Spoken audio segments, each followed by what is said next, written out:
Hello everyone, welcome back to Why Not you.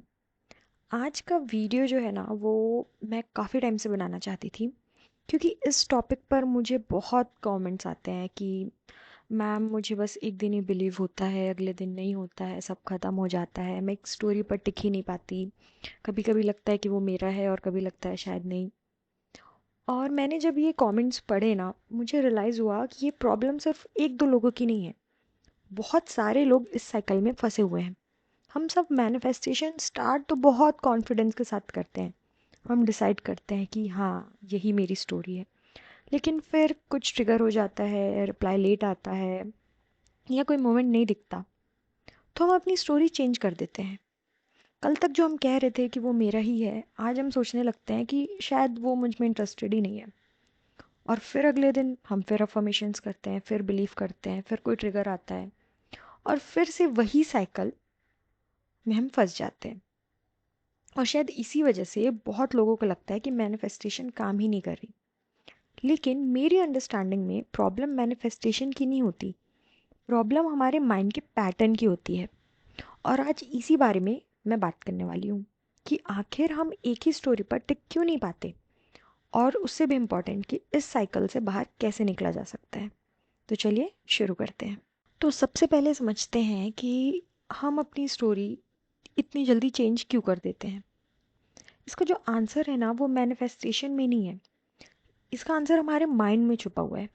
देखिए, हमारा mind हमेशा क्लैरिटी चाहता है, उसे अनसर्टेनिटी बिल्कुल पसंद नहीं होती। इसलिए जब भी रियलिटी में कुछ ऐसा होता है जो हमें समझ नहीं आता, जैसे कि एसपी का रिप्लाई ना आना, थोड़ा अलग बिहेवियर, या बिल्कुल भी कोई भी मोमेंट ना दिखना, तो हमारा माइंड वेट नहीं करता।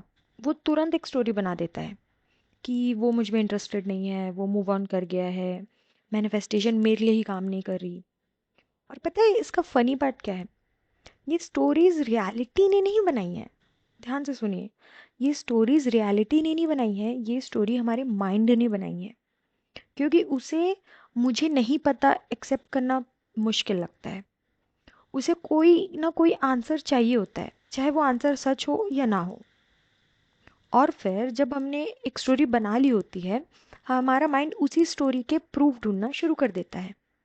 अगर आपने मान लिया कि वो मुझे इग्नोर कर रहा है, तो फिर लेट रिप्लाईज भी प्रूफ लगने लगते हैं, ड्राई मैसेज भी प्रूफ लगने लगता है, और साइलेंस भी प्रूफ लगने लगता है। लेकिन अगर उसी सिचुएशन में आपने ये डिसाइड कर लिया होता कि हो सकता है कि वो बिजी हो, तो शायद आप उस सिचुएशन को बिल्कुल अलग नज़रिए से देखते। यही से स्टोरी चेंज होना शुरू होती है। हमारी प्रॉब्लम ये नहीं है कि हम नेगेटिव सोच लेते हैं, प्रॉब्लम ये है कि हम हर ट्रिगर को अपनी स्टोरी चेंज करने की परमिशन दे देते हैं। अब सवाल ये है कि आखिर 3D में ऐसा क्या है जो हम बार बार अपनी स्टोरी बदलने पर मजबूर हो जाते हैं। इसे समझते हैं। देखो, यहाँ पे एक चीज़ समझना बहुत ज़्यादा ज़रूरी है कि सब कहते हैं कि 3D को इग्नोर करो, लेकिन 3D को इग्नोर करना ही क्यों है? चलो मैं आपको एक सिंपल एग्जांपल से समझाती हूँ। अगर आज आप एक आम का पेड़ लगाओगे, तो कल सुबह उठकर उससे संतरे की उम्मीद तो नहीं करोगे ना, क्योंकि आप जानते हो जो बीज पहले बोया गया था उसी का रिजल्ट दिखेगा। अगर आज आपने आम का पेड़ लगाया है तो आम का पेड़ ही तो आएगा, संतरे का पेड़ तो आएगा नहीं। मैनिफेस्टेशन में भी यही होता है। जो assumption आप बार बार पहले रिपीट करते आए हो, 3D पहले उन्हीं को रिफ्लेक्ट करता हुआ आपको दिखाएगा। इसलिए अगर आज आपने डिसाइड किया कि मेरा एसपी मुझसे बहुत प्यार करता है, और कल उसका एक ड्राई मैसेज आ गया, तो उसका एक ड्राई मैसेज का मतलब ये नहीं है कि आपकी नई स्टोरी गलत थी या आपकी नई स्टोरी काम नहीं कर रही। हो सकता है वो बस आपकी पुरानी स्टोरी का रिफ्लेक्शन हो, जिस पर आपने इतने टाइम से बिलीव करा है। और यहीं पर हम गलती कर देते हैं। एक पुराना रिफ्लेक्शन दिखते ही हम नई स्टोरी छोड़ देते हैं। जैसे आपने आज अपने रूम का कलर वाइट से ब्लू करने का डिसाइड किया, पेंटर को बुला भी लिया, लेकिन जब तक पेंट कंप्लीट नहीं होता तब तक रूम वाइट ही दिखेगा ना। अगर आप उस वाइट वॉल को देखकर बोल दो कि छोड़ो, ये तो ब्लू होने ही नहीं वाला, तो प्रॉब्लम ब्लू कलर में तो नहीं थी। प्रॉब्लम ये है कि आपने प्रोसेस पूरा होने से पहले ही डिसीजन बना लिया। और मैनिफेस्टेशन में भी कई लोग एग्जैक्टली यही करते हैं। 3D में अपना पुराना रिफ्लेक्शन देखते ही वो सोच लेते हैं शायद कुछ बदल ही नहीं रहा, शायद कुछ बदल ही नहीं सकता। जबकि हो सकता है चेंज अंदर शुरू हो चुका हो। और मैं ये बात हमेशा कहती हूँ कि चेंज पहले अंदर होता है फिर बाहर दिखता है। इसलिए हर बार 3D को देखकर रिफ्लेक्शन देने के बजाय ये याद रखना कि हर रिफ्लेक्शन करंट रियलिटी का फाइनल आंसर नहीं होता। कभी कभी वो सिर्फ पुरानी स्टोरी का लास्ट चैप्टर भी हो सकता है। लेकिन फिर एक और सवाल आता है कि हर बार 3D को देखकर रिएक्ट नहीं करना है तो फिर प्रैक्टिकली करना क्या है। चलो अब मैं आपको इस बारे में समझाती हूँ।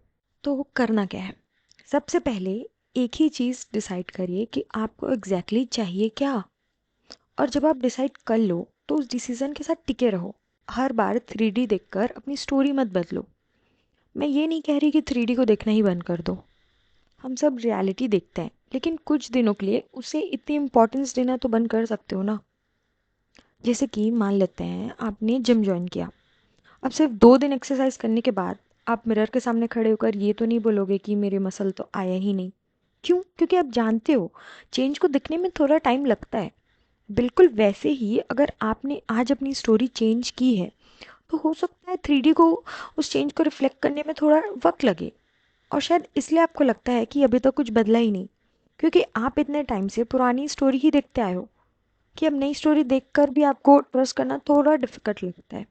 और ये कम्प्लीटली ओके है। लेकिन यहाँ पे गिव अप नहीं करना है। इस टाइम पर आपको अपने सेल्फ कॉन्सेप्ट पर भी ध्यान देना है। खुद से प्यार करना है, अपनी लाइफ को एंजॉय करना है, अपनी हैबिट्स इम्प्रूव करना है। और सबसे ज़रूरी अपने डिसीज़न पर टिके रहना है। क्योंकि जब आप अपनी नई स्टोरी को जीना शुरू करोगे उतनी ही वो आपके लिए नेचुरल बनती जाएगी। इसलिए एक बार ट्राई करके देखिए। थोड़ा ज़िद्दी बनिए, डिसाइड करिए कि मैंने जो सोचा है यही होगा। हर बार जब 3D कुछ और दिखाए तब भी अपने डिसीजन पर वापस आइए और देखिए आपके अंदर कितने चेंजेस होते हैं। अगर आपको मैनिफेस्टेशन और सेल्फ कॉन्सेप्ट के ऐसे ही टॉपिक्स पर और ऐसे ही सिंपल वीडियोस चाहिए तो कमेंट में मुझे ज़रूर बताना। और एक और चीज़ का आंसर देना, आप अपनी मैनिफेस्टेशन के लिए कितने ज़िद्दी हो। मैं आप सबके कमेंट्स जेन्युइनली पढ़ती हूँ। मैं आपसे मिलूंगी नेक्स्ट वीडियो में। तब तक के लिए अपना बहुत बहुत बहुत ध्यान रखिएगा। थोड़ा ज़िद्दी बनिए। Bye bye.